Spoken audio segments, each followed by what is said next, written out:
Suicide ആണെന്ന് ഉറപ്പുണ്ടോ?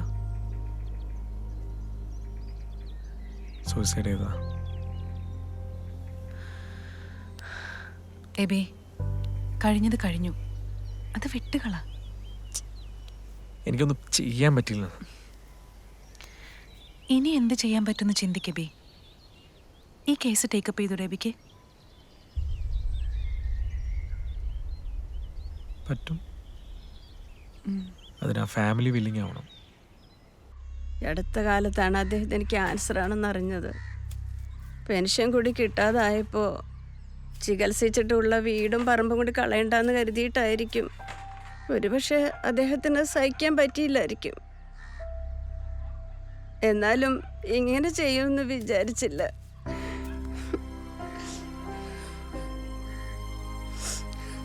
കോടതി വഴി നമുക്ക് എന്ത് ചെയ്യാൻ പറ്റുമെന്ന് നോക്കാം.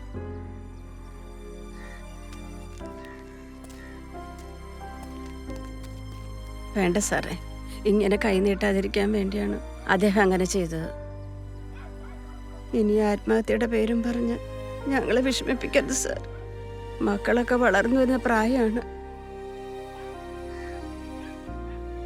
അച്ഛൻ്റെ കേസ് നടത്താൻ വേണ്ടിയിട്ട് ഞങ്ങളെ കൊണ്ട് പറ്റുന്നതൊക്കെ ഞങ്ങൾ ചെയ്യാം സാറേ.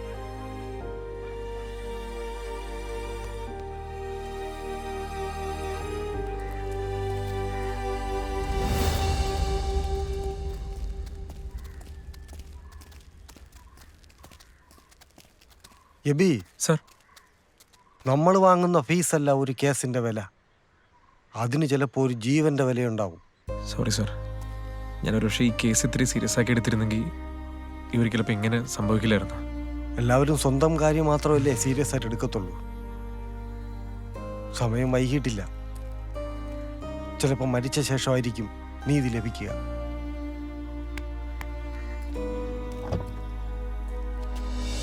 ഓ,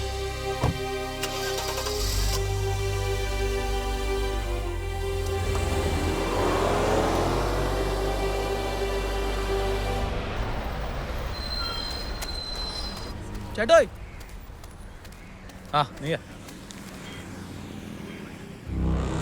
ഒന്ന് പതിയെ ചവിട്ടി പിടിച്ചു വിട്ടാ മതി.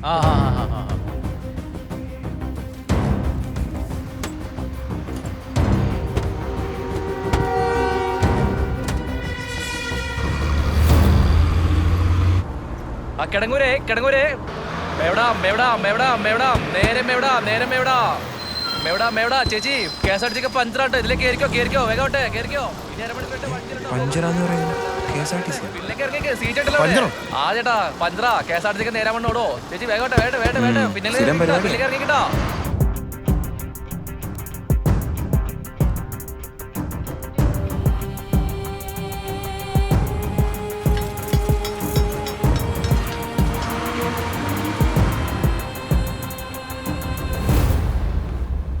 ആനക്കാമ്പാറയിലേക്കുള്ള വണ്ടി തന്നെ ക്യാൻസൽ ചെയ്തേ. ആ റൂട്ടിൽ കളക്ഷൻ വളരെ മോശമാണ്. അതെ, ഇത് ഞങ്ങളുടെ MLA-യുടെ മണ്ഡല. ആളുണ്ടോ ഇല്ലയോന്നൊന്നും താൻ നോക്കണ്ട, തനിക്ക് ശമ്പളം കിട്ടുന്നില്ലേ? വള്ളവും വണ്ടിയൊന്നും ഇല്ലാത്തടത്തേക്ക് ട്രാൻസ്ഫർ ഉണ്ടെങ്കിൽ പറയുന്നിടത്തേക്ക് ബസ് ഇട്ടേ. നഷ്ടമൊക്കെ നാട്ടുകാർ സഹിച്ചോളും.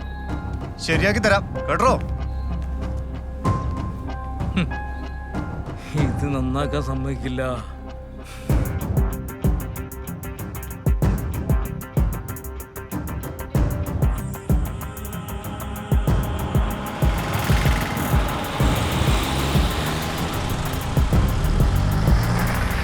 ഈ KSRTC വർക്ക് ചെയ്യുന്ന മരിച്ചുപോയ വർഗീസ് എന്ന് പറഞ്ഞ ആളുടെ വീട് എവിടെ അറിയോ? ഈ തൂങ്ങി മരിച്ച വർഗീസ് സാറിന്റെ വീടാണോ? ഇവിടുന്ന് ലെഫ്റ്റ് തിരിഞ്ഞ റൈറ്റ് സൈഡിൽ ആദ്യത്തെ വീട്. ശരി, നേരെയാണ്.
Yes councillor. ഈ ഹർജി എങ്ങനെയാണ് അവതരിപ്പിക്കേണ്ടതെന്നോ എങ്ങനെയാണ് വാദിക്കേണ്ടതെന്നോ എങ്ങനെയാണ് വിജയിപ്പിക്കേണ്ടതെന്നോ എനിക്കറിയില്ല. യുവർ ഓണർ, പെൻഷൻ കിട്ടാത്തതിൻ്റെ പേരിൽ അഗസ്റ്റിൽ ഉൾപ്പെടെ 13 പേരാണ് ഇതുവരെ ആത്മഹത്യ ചെയ്തിട്ടുള്ളത്. സത്യസന്ധമായി ജോലി ചെയ്യുന്ന ഒരു വ്യക്തിക്ക് തൻ്റെയും കുടുംബത്തിൻ്റെയും ചെലവിനായി മറ്റുള്ളവരുടെ മുമ്പിൽ കൈനീട്ടേണ്ട ഒരു അവസ്ഥ വരുമ്പോൾ ഇങ്ങനെ ഒരു ബാധ്യതയായി ജീവിക്കണമെന്ന് തോന്നിപ്പോകും. കൗൺസിലർ പറയുന്നത് കോടതിക്ക് മനസ്സിലാവുന്നുണ്ട്. പക്ഷെ എന്താണ് ഒരു സൊല്യൂഷൻ? എത്രയെത്ര പഠനങ്ങൾ നടന്നു, എത്രയെത്ര നിർദ്ദേശങ്ങൾ വന്നു. പക്ഷേ എല്ലാം ഒറ്റയടിക്ക് ശരിയാക്കാൻ സാധിക്കില്ലായിരിക്കാം. പക്ഷെ ചില കാര്യങ്ങൾ, ചില രാഷ്ട്രീയ ഇടപെടൽ, കെടുകാര്യസ്ഥത, ഇതിൻ്റെ എല്ലാം വിശദമായ റിപ്പോർട്ട് കോടതിക്ക് മുമ്പാകെ സമർപ്പിച്ചിട്ടുണ്ട്. എന്താണ് ചെയ്യാൻ പറ്റുക എന്ന് കോടതി ഒന്ന് ആലോചിക്കട്ടെ. കേസ് അടുത്ത മാസം 20-ാം തീയതിയിലേക്ക് മാറ്റിയിരിക്കുന്നു. യുവർ ഓണർ, ഒരമ്മ 10 മാസം ചുമന്നു പ്രസവിച്ചു വളർത്തി വലുതാക്കിയ ഒരു മകൻ 30 വർഷത്തെങ്കിലും ആത്മബന്ധം കാണും അവർ തമ്മിൽ. ഇത്രയും വർഷത്തെ ബന്ധമുള്ള അമ്മയും മകനും തമ്മിൽ ഒരു വഴക്കുണ്ടായാൽ അവർ ആദ്യം ഓടിയെത്തുന്നത് കോടതിയിലേക്കാണ്. കാരണം കോടതി എല്ലാവർക്കും ഒരു പ്രതീക്ഷയാണ് യുവർ ഓണർ. ശരിയാണ്. പക്ഷെ കോടതിക്ക് എന്ത് ചെയ്യാൻ പറ്റും? ശക്തമായി ഇടപെടണം കോടതി. ഇടപെടുന്നുണ്ടല്ലോ. ഇനി ഒരു ആത്മഹത്യ ഉണ്ടാകാൻ പാടില്ല. അതിനെന്തെങ്കിലും പരിഹാരം നിർദ്ദേശിക്കാനുണ്ടോ? യെസ്. അതിന് KSRTC ലാഭത്തിലാകണം. അതെങ്ങനെ? അതിന് വേണ്ട ഡീറ്റെയിൽസ് ഇവിടെ സബ്മിറ്റ് ചെയ്തിട്ടുണ്ട്.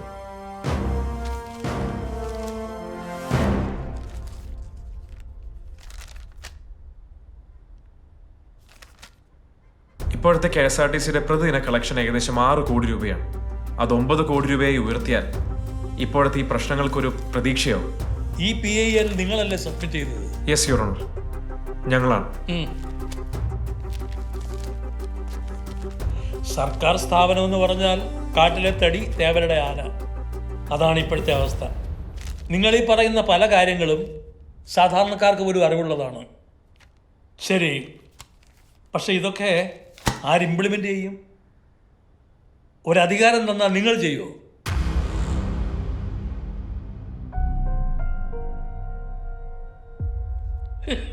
വെറുതെ ഓരോന്ന് പറയാൻ എളുപ്പമാണ്. പറ്റും.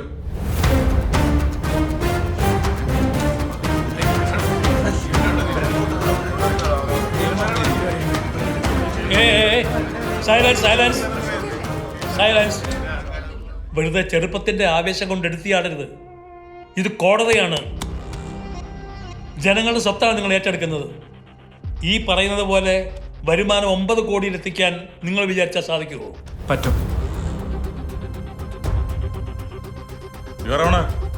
ഇവരെങ്ങനെ? ഉചിതമായ തീരുമാനം കോടതിക്ക് എടുക്കാം. എന്തായാലും ഇനി ഒരു ആത്മഹത്യ ഉണ്ടാകാൻ പാടില്ല. ഇതിനൊക്കെ നിയമപ്രശ്നങ്ങളില്ലേ? നിയമപ്രശ്നങ്ങൾ കോടതിയുടെ നിർദ്ദേശങ്ങൾ സർക്കാരിന് സമർപ്പിക്കും. അവർക്ക് തീരുമാനിക്കാം. അവരുടെ തീരുമാനം എതിരാണെങ്കിൽ അപ്പോഴെന്ത് ചെയ്യണമെന്ന് കോടതി തീരുമാനിക്കും. കോടതിക്ക് അങ്ങനെയൊക്കെ തീരുമാനം എടുക്കാൻ പറ്റും. പിന്നെ ഒറ്റ ദിവസം കൊണ്ട് കംപ്ലീറ്റ് വാറ് കൂട്ടിച്ചതാ. പിന്നെയാണിത്. യുവർ ഓണർ, എന്തുകൊണ്ട് ഇവരെ തന്നെ? ഇവർ നൽകിയ പഠന റിപ്പോർട്ടിൽ പല കാര്യങ്ങളും ശരിയാണെന്ന് തോന്നിയത് കൊണ്ട്, ഇവർ ചെയ്യുന്ന കാര്യങ്ങൾ വോട്ടിന് വേണ്ടിയോ പണത്തിന് വേണ്ടിയോ അല്ല എന്ന് കോടതിക്ക് ഉത്തമ ബോധ്യമുള്ളതുകൊണ്ട്, എബോ ആൾ ഇവർ സാധാരണക്കാരാണ്. They represents the public. All the best.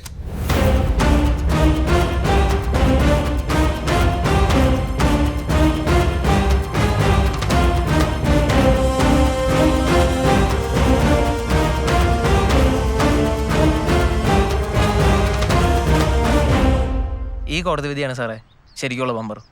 ഈ നാട്ടിലെ രാഷ്ട്രീയക്കാരൻ എന്ന നിലയിൽ ഈ കോടതി വിധിയെ താങ്കൾ എങ്ങനെ നോക്കിക്കാണുന്നു? കോടതി വിധി കൊള്ളാം, പക്ഷേ ഈ 3 ചെറുപ്പക്കാർക്ക് സാധ്യമാവുമെന്ന് തോന്നുന്നില്ല. എന്നെ പോലെ അനുഭവ സമ്പത്തുള്ള രാഷ്ട്രീയാചാര്യന് തീർച്ചയായും KSRTC ലാഭകരമാക്കി കഴിഞ്ഞേക്കും. പക്ഷേ ഉപദേശം വേണമെങ്കിൽ അവർ ഇങ്ങോട്ട് വരണം. ഞാൻ അങ്ങോട്ട് പോകില്ല. അപ്പൊ ശരി, കാണാ. ഓ, എന്തൊരു നല്ലതാണോ. ഞാൻ എന്ത് പറയാനാ, ആര് വന്നാലും കണക്കാ. വളരെ നല്ല വിധിയാണ്. നമ്മളെപ്പോലുള്ള ചെറുപ്പക്കാർ വരണം, എന്നാലേ നാട് നന്നാവത്തുള്ളൂ. തീർച്ചയായിട്ടും നല്ല അഭിപ്രായം. അതായത് ഈ കൊടികളുടെ നിറം നോക്കാതെ രാജ്യത്തിൻ്റെ പുരോഗതിക്ക് വേണ്ടിയിട്ടുള്ള ഈ കോടതി വിധിയെ ആത്മാർത്ഥമായി ഞാൻ സ്വാഗതം ചെയ്യാണ്. എന്തായാലും 3 പേർക്ക് എൻ്റെ ഓൾ ദ ബെസ്റ്റ്. വിധി എന്ന് വെച്ചാൽ കളക്ഷൻ കൂടിയോണ്ട് KSRTC രക്ഷപ്പെടണമെന്നൊന്നുമില്ല. എങ്കിലും ഇതൊരു ശുഭപ്രതീക്ഷയാണ്. എന്നാലും ഞങ്ങൾ ചെയ്യാനുള്ള ജോലി നമ്മൾ തന്നെ ചെയ്യണമല്ലോ. 6 മാസം കൊണ്ടായി ഇത് എന്ത് എന്താവുന്നായി പറയുന്നേ? ഇവിടെ ഈ പന്തലിൽ ഞങ്ങളോടൊപ്പം ഉണ്ടായിരുന്ന ഒരാളായിരുന്നു അഗസ്റ്റിൻ. വിധിയെ ഞങ്ങൾ സ്വാഗതം ചെയ്യുന്നു. ദിവസേന 9 കോടിയിലേക്ക് എത്തിയാൽ ഒരു ചെറിയ പ്രതീക്ഷ ലഭിക്കും. ആ 3 പേരിലാണ് ഞങ്ങളുടെയൊക്കെ പ്രതീക്ഷ മുഴുവൻ.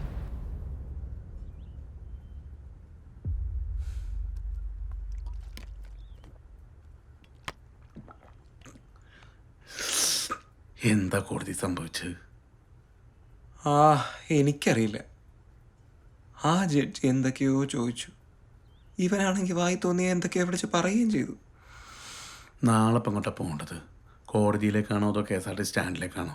എനിക്കറിയില്ല. എടാ എബി, ഇത് നമുക്ക് പറ്റിയ പണിയല്ല. കംപ്ലീറ്റ് രാഷ്ട്രീയ കളികളാ. വെറുതെ ആവശ്യമില്ലാത്തൊരു പൊല്ലാപ്പെടുത്ത് തലയെ കയറ്റാൻ. എടാ, നമ്മളെ കൊണ്ട് താങ്ങാൻ പറ്റില്ല, വിട്ടേക്ക്. സാറേ, സാറൊന്നു പറ, ഇത് ശരിയാവൂല.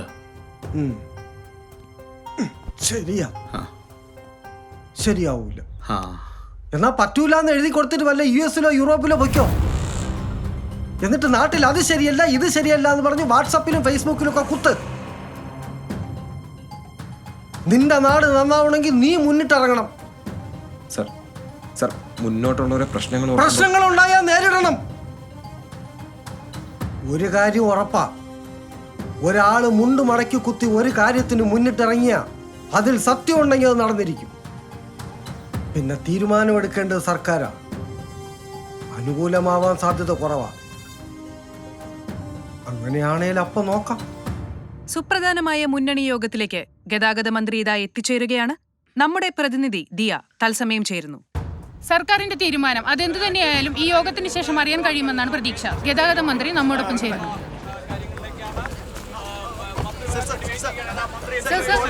കോടതി വിധിയെക്കുറിച്ച് സാറിന് എന്താണ് പറയാനുള്ളത്? എന്ത് വേണേ പറയാം സാർ, കോടതി വിധിയെക്കുറിച്ച് ഈ മച്ചിപ്പശുവിനെ എത്ര തൊടുത്ത് മാറ്റി കിട്ടിയാലും പറഞ്ഞ മനസ്സിലായോ പത്രക്കാരി? ലൈവ് കണ്ടോണ്ടിരിക്കോ? നീ ന്യൂസ് അറിയുമ്പോഴേ വിളിക്ക്. എന്താടാ? അതെ, കിട്ടിയില്ലെങ്കിൽ പിന്നെ പുറകെ പോകാൻ നിൽക്കരുതേ. നോക്കാം. മലയാളി കോൺഗ്രസ് സംസ്ഥാന പ്രസിഡന്റും MLA-യുമായ ശ്രീ രാഗേഷ് ജോസഫ് മുന്നണി യോഗത്തിലേക്ക് എത്തിച്ചേരുകയാണ്. തത്സമയ ദൃശ്യങ്ങളിലേക്ക്.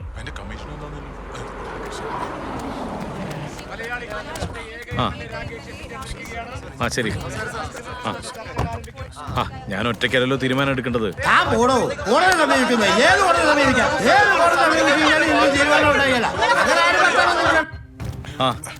ഞങ്ങൾ ഫ്രണ്ട് എത്തി. അതായപ്പെത്തും. ഇന്ന് സാറ് വെള്ളം ആരാടുവന്മാര് അറിയില്ല. പോലീസിനോട് അന്വേഷിക്കാൻ പറഞ്ഞിട്ടുണ്ട്. നമ്മുടേതായ രീതി നന്നായിട്ടൊന്ന് അന്വേഷിക്കാൻ പറ. SI നമ്മുടെ ആളാ. സാർ പോയിക്കോട്ടെ. ഇതൊന്ന് കഴിഞ്ഞു എന്തെങ്കിലും ഉണ്ടെങ്കിൽ എന്നോട് ചോദിച്ചോളൂ, ഞാൻ പറയാം.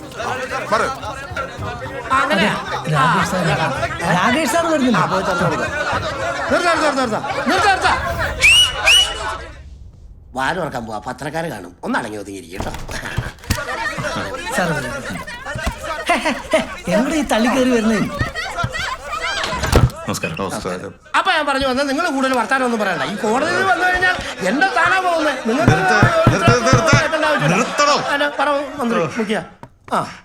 ഒന്ന് പറയടോ. അതെ, സാറിന്റെ പല്ലെടുത്തിരിക്കണം, അധികം മിണ്ടാൻ പറ്റത്തില്ല. അല്ലേലും ഇവിടെ ഒന്നും മിണ്ടാനുള്ളത്. വക്കീലേ, നാളെ തന്നെ നടക്കാനെന്നുള്ള കാര്യം കോടതിയിൽ അറിയിച്ചാണ് കേട്ടോ. വക്കീലേ, നല്ല പോലെ പൈസ മുടക്കി കണ്ടവന്റെ കയ്യും കാലും പിടിച്ച് 10-30 ദിവസം പേരും കൊണ്ടിട്ടാ ഞാൻ ഇവിടെ ഞെളിഞ്ഞു വന്നിരിക്കുന്നത്, അറിയാവോ? അല്ലാതെ ആരെങ്കിലും തൂങ്ങിച്ചെത്തുന്ന് കരുതി അതിന് പരിഹാരമായിട്ടേ വല്ലവനെയും കെട്ടിയെഴുന്നള്ളിച്ചോണ്ട് ഇവിടെ ഇരുത്താൻ ഞാൻ സമ്മതിക്കല. അത്രേ ഉള്ളൂ. അതെ അതെ, ഇതൊക്കെ മുളയിലെന്നുള്ളല്ലോ സാറേ. അല്ലെ വഴിയെ പോകുന്നവനൊക്കെ നാളെ കൊടിവെച്ച കാലിൽ പറക്കും. വക്കീലെ, എല്ലാ കാര്യത്തിനും തീരുമാനമായി. അപ്പൊ നാളെ തന്നെ കോടതിയിൽ ഈ പരിപാടി നടക്കില്ലെന്നുള്ള കാര്യം അറിയിച്ചാലേ.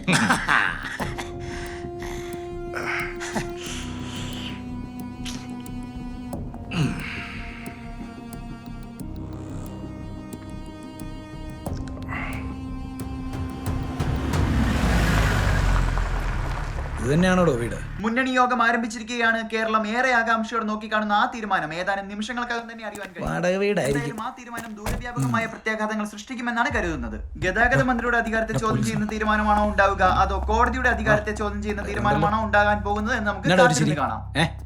എന്താ സാർ? ഏയ് ഒന്നുമില്ല, നിങ്ങളൊക്കെ ഭയങ്കര ഫേമസ് അല്ലേ, അപ്പൊ ഒന്ന് പരിചയപ്പെട്ടിരിക്കാന്ന് വിചാരിച്ചു. സാറേ വിനു, നിന്നെ പറ്റിയൊക്കെ നന്നായിട്ട് അന്വേഷിക്കണമെന്ന് പ്രത്യേകം പറഞ്ഞിട്ടുണ്ട്. ആ ഐഡിയ എടുത്തോ.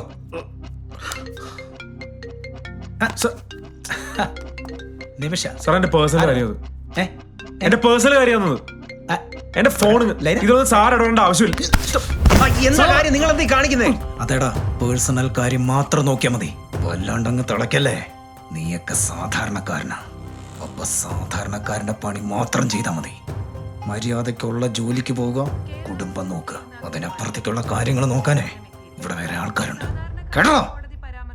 യാതൊരു രാഷ്ട്രീയ പിന്തുണയുമില്ല 3 ചെറുപ്പക്കാർ എബി മാത്യു, ബിനു ജനാർദ്ദനൻ, പോൾ വർഗീസ് എന്നിവരെ ക്യാബിനറ്റ് പദവികളോടുകൂടി കേരള ട്രാൻസ്പോർട്ട് കോർപ്പറേഷന്റെ തലപ്പത്തേക്ക്. ഇനി മുതൽ ഇവർ സാധാരണക്കാരന്റെ ശബ്ദമായി സർക്കാരിന്റെ ഭാഗമാകുന്നു. ഇപ്പോൾ മുഖ്യമന്ത്രി മാധ്യമങ്ങളെ കാണുന്ന ദൃശ്യങ്ങളിലേക്ക്. ജനവികാരം കണക്കിലെടുത്തുകൊണ്ട് സർക്കാർ കോടതിയുടെ ശുപാർശ അംഗീകരിക്കാൻ തീരുമാനിച്ചിരിക്കുന്നു. ജനങ്ങളുടെ ക്ഷേമമാണ് ഈ സർക്കാരിന്റെ ലക്ഷ്യം. സാർ ഇത് ക്യാബിനറ്റ് കൂട്ടായ തീരുമാനമാണോ? എല്ലാ നല്ല കാര്യങ്ങൾക്കും ചില എതിർപ്പുകൾ ഉണ്ടാകുമല്ലോ. സർക്കാർ ഈ 3 പേരെ സപ്പോർട്ട് ചെയ്യുന്നു. ഇനി കേരള ട്രാൻസ്പോർട്ട് കോർപ്പറേഷൻ ദിവസേന 9 കോടിയിലേക്ക് എത്തിക്കേണ്ടത് ഇവരുടെ ഉത്തരവാദിത്തമാണ്. നന്ദി, നമസ്കാരം. സുപ്രധാനമായ ഒരു തീരുമാനമാണ് മുഖ്യമന്ത്രി മാധ്യമങ്ങളെ അറിയിച്ചിരിക്കുന്നത്. അഡ്വക്കേറ്റ് ശ്രീകാന്ത് പണിക്കരുടെ ജൂനിയേഴ്സായ എബി മാത്യു, ബിനു ജനാർദ്ദനൻ, പോൾ വർഗീസ് എന്നിവരെ സ്പെഷ്യൽ പോസ്റ്റ് നൽകി കേരള ട്രാൻസ്പോർട്ട് കോർപ്പറേഷന്റെ ചുമതലക്കാരായി നിയമിച്ചിരിക്കുന്നു. കോടതിയുടെ നിർദ്ദേശം അതേപടി മുന്നണി യോഗം അംഗീകരിക്കുകയായിരുന്നു. എങ്ങനെയായിരിക്കും ഇവരുടെ ചുമതലകൾ എന്നതിനെക്കുറിച്ചുള്ള തീരുമാനങ്ങൾ വരാനിരിക്കുന്നതേയുള്ളൂ. ഇപ്പോൾ ലഭിച്ച വിവരങ്ങൾ അനുസരിച്ച് ക്യാബിനറ്റ് പദവിയോടുകൂടിയായിരിക്കും ഇവർ തലസ്ഥാനത്തേക്ക് എത്തുക.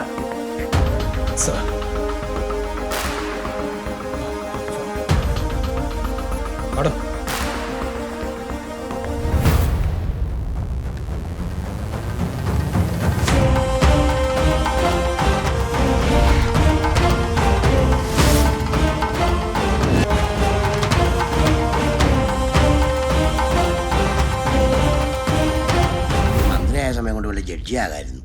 അങ്ങനെയാണെങ്കിൽ സ്വന്തമായിട്ട് തീരുമാനം എടുക്കാറുണ്ടല്ലോ. സാറ് ഈ വായിൽ പഞ്ഞും കുത്തി കയറ്റി വെച്ചോണ്ടിരിക്കാതെ വാ തുറന്ന കാര്യം പറ. ഒന്ന് അടങ്ങടോ. തനിക്കെങ്ങനെ പറയാം? എന്റെ സീറ്റാ പോകുന്നത്. എടോ, ആരുടെ സീറ്റും പോകുന്നില്ല. 5-6 മാസം കൈയിട്ട് വരാൻ പറ്റില്ല, അത്രേ ഉള്ളൂ. അപ്പൊ ഫെസിലിറ്റി എല്ലാം അവിടെ അല്ലേ? അങ്ങനെയാണെങ്കിൽ ഓക്കെ. സാറിന്റെ ഒറ്റൊരാളുടെ പിടിവാശി കൊണ്ട് അവന്മാർക്ക് ഇത് അനുവദിച്ചു കൊടുത്തേ. അവസാനം നമുക്കിത് പറയാവോ സാറേ? രാകേഷേ, നമ്മുടെ വഴിയിൽ ഒരു കല്ല് വന്ന് വീണ അത് നമ്മുടെ വഴിയിൽ ഒരു തടസ്സമായിട്ട് കരുതാം. അല്ലെങ്കിൽ ആ കല്ലിൽ ചവിട്ടി കൂടുതൽ ഉയരത്തിലെത്താനുള്ള ചവിട്ടുപടിയാക്കി മാറ്റാം. സർക്കാരിന്റെ പ്രതിച്ഛായ കൂട്ടാനും KSRTC നിർത്താനും പറ്റിയ ഒരു ചവിട്ടുപടിയായി നമുക്കിതിനെ മാറ്റണം. എന്റെ സാറേ, സാറൊന്ന് മനസ്സിലാകുന്ന ഭാഷ പറ, അല്ലാതെ ചുമ്മാ ഒരുമാതിരി. എടോ, ഇപ്പൊ നമ്മൾ സ്റ്റേക്കും അപ്പീലിനും പോയാൽ അതൊരു നെഗറ്റീവ് ഇമ്പാക്റ്റ് ഉണ്ടാക്കും. പിന്നെ കേസ് നീണ്ടുപോകും. ഇപ്പോഴെങ്ങും അത് തീരെയില്ല. അത് ശരിയാ. അതേസമയം നമ്മൾ ഇപ്പോൾ അവരെ ഇത് ചെയ്യാൻ അനുവദിച്ച 6 മാസം കൊണ്ട് കാര്യം എളുപ്പമാകും.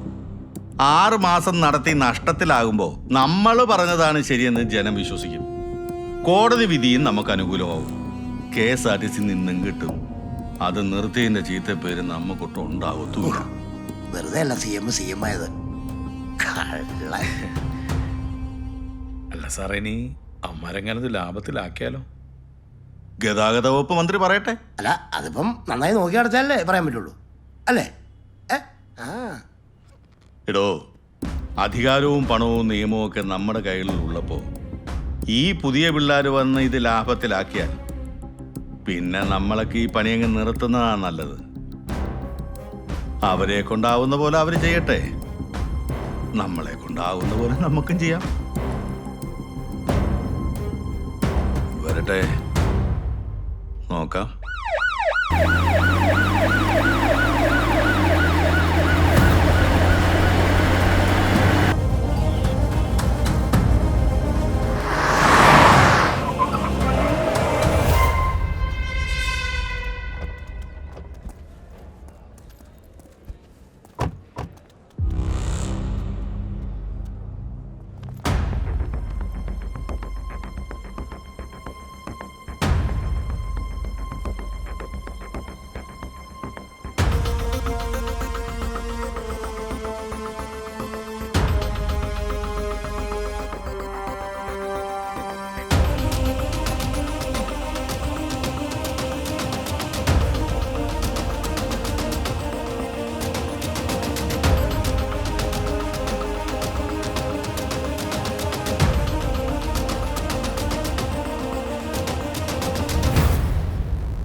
മൊത്തം ജീവനക്കാരെ നമ്മളെ കാത്തിരിക്കുകയായിരിക്കും. ഞെട്ടിക്കണം അല്ലേ സർക്കാരിനെ? എല്ലാ ജീവനക്കാരെയും മോട്ടിവേറ്റ് ചെയ്ത് എത്രയും പെട്ടെന്ന്. മോട്ടിവേറ്റ് ചെയ്യാൻ ആരെയും കാണുന്നില്ലല്ലോ. സ്റ്റാഫൊന്നും ഇല്ലേ? ആരും വന്നില്ലേ? ചാച്ചാജി തട്ടി വിളിച്ച് ചാച്ചാജിയോട് ചോദിക്കാം. ഹലോ, ആരാ? ജോലിക്ക് കോടതി വിധി. ഓ, ഞാൻ KP അമൃത്, നിങ്ങളുടെ PA ആണ്. പെട്ടെന്നായതുകൊണ്ട് ഒരുക്കങ്ങളൊന്നും പൂർത്തീകരിക്കാൻ പറ്റിയിട്ടില്ല. സാരമില്ല. എന്നാലും നിങ്ങൾക്ക് വേണ്ടി എന്തോ ഞാനിവിടെ കരുതി വെച്ചിരുന്നല്ലോ. ഇത് ആ അത് തന്നെ വെച്ചോ. വെച്ചോ നിങ്ങൾക്കുള്ളതാ. വെച്ച ആരും വന്നില്ലേ? അല്ല, വരാൻ സമയമായില്ല. മണി 10 അത് ശരിയാണ്. അല്ല, പറഞ്ഞിട്ട് കാര്യമില്ല. എല്ലാവരും യൂണിയൻകാരും ഈ പിടിപാടുള്ളവരൊക്കെയാണേ. ക്യാബിലേക്ക് ഇരിക്കാം. വാ. നിങ്ങൾ എന്തിനാ ഏറ്റത്? ഇത് നടക്കാവുന്ന വല്ല കാര്യമാണോ? പറഞ്ഞിട്ടെന്ത് കാര്യം? അല്ല, പേടിക്കൊന്നും വേണ്ട, ഞാൻ ഉണ്ടല്ലോ. ഒരു 6 മാസം തട്ടിയും മുട്ടിയും എങ്ങനെയെങ്കിലൊക്കെ തീർക്കുന്ന കാര്യം ഞാൻ പറഞ്ഞുതരാം. Good morning sir. Good morning. പുതിയ അപ്പോയിൻമെന്റ്, അതാണ് ഇത്ര ആത്മാർത്ഥത. ഇരുന്നിരുന്നോ, ഒക്കെ നമ്മുടെ ആൾക്കാരാ. ശരി സാർ. ഒരു 11:30 ആകുമ്പോഴേക്കും DTOയും നേതാക്കന്മാരും യൂണിയൻകാരൊക്കെ വരും. കാര്യങ്ങളൊക്കെ ഞാൻ പറഞ്ഞ് മനസ്സിലാക്കിക്കോളാം. പിന്നെ എന്ത് ആവശ്യം ഉണ്ടെങ്കിൽ വിളിച്ചോ, ഞാൻ ഉണ്ടാവും. ശരി, കേറിക്കോ. എന്ത് കാര്യം അനുഭവിക്കും. ഞാൻ ഇതുവരെ വിചാരിച്ച സർക്കാർ ഓഫീസിൽ എന്തെങ്കിലും ആവശ്യത്തിന് ചെന്നാലേ വെറുപ്പിക്കലുള്ളൂ. ഇതിപ്പോ ജോലി ചെയ്യാൻ ചെന്നാലും നെഗറ്റീവ് ആണല്ലോ. ഒരു 11 ആകുമ്പോഴേക്കും ബാക്കിയുള്ള ആൾക്കാർ വരില്ലേ? നല്ലൊരു ടീം സെറ്റാക്കാം. ബാ.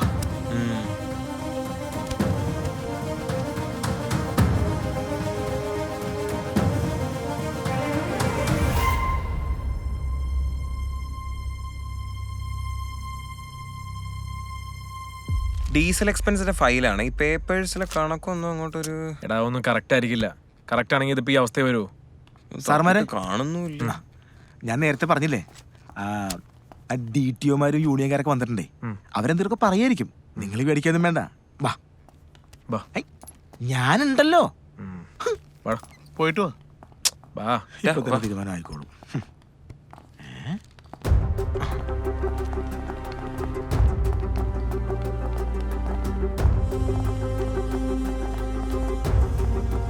Good morning. Good morning. എല്ലാവരെയും വഴിയെ പരിചയപ്പെട്ടോളാം. ഇതൊരു റിലേ പോലെയാണ്. ബാറ്റൺ നമ്മുടെ കയ്യിലാണ്. നല്ലോണം ഓടിയാലേ മുമ്പിൽ ഓടുന്നവരും പിന്നിൽ ഓടിയവരും വിജയിക്കും. ഒരു ദിവസം 9 കോടിയാണ് ടാർഗറ്റ്. നമുക്ക് അച്ചീവ് ചെയ്തേ പറ്റൂ. അത്ര പെട്ടെന്നൊന്നും ഇത് അച്ചീവ് ചെയ്യാൻ പറ്റത്തില്ല എൻ്റെ സാറേ. ഞാനൊരു കാര്യം അങ്ങോട്ട് പറയാം. എത്രയും പെട്ടെന്ന് പ്രൈവറ്റൈസ് ചെയ്താൽ അത്രയും നല്ലത്. എൻ്റെ എക്സ്പീരിയൻസ് വെച്ച് ഞാനൊരു കാര്യം പറയാം. എഴുതി ഒപ്പിട്ട് തരാം. ഇത് നടക്കുകയില്ല. നടക്കില്ല, പറ്റില്ല, ഇപ്പൊ സാധിക്കില്ല. ആ പേപ്പറില്ല, ഈ പേപ്പറില്ല, നാളെ വാ, മറ്റന്ന വാ, അടുത്ത ആഴ്ച വാ. ഇതൊക്കെ സ്ഥിരം സർക്കാർ ഓഫീസിലെ ഡയലോഗുകളല്ലേ? ഇതൊക്കെ പറഞ്ഞാണ് ഈ പ്രസ്ഥാനവും ഈ നാടും ഈ അവസ്ഥയിലെത്തിയത്. ഒരു കാര്യം ഞാൻ പറഞ്ഞേക്കാം, ഇത് പറ്റുമെന്ന് വിശ്വസിക്കുന്ന ആൾക്കാർ മാത്രം നിന്നാ മതി. പണിയെടുക്കാത്ത ഒരൊറ്റ എണ്ണത്തിനോട് വെച്ചുറപ്പിക്കില്ല. മനസ്സിലായോ? സാറേ,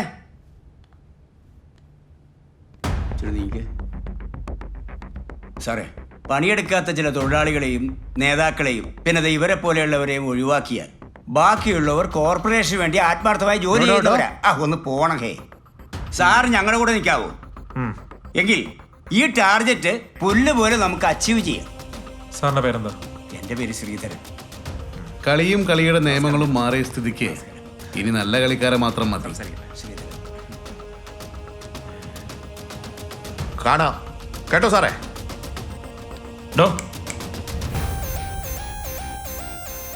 നിന്റെയൊക്കെ ഓഫീസിൽ കയറി നാട്ടുകാർ പഞ്ഞിക്കിട്ടില്ലെങ്കിൽ കാണാം. ഓ ശ്രീധര മാറോ.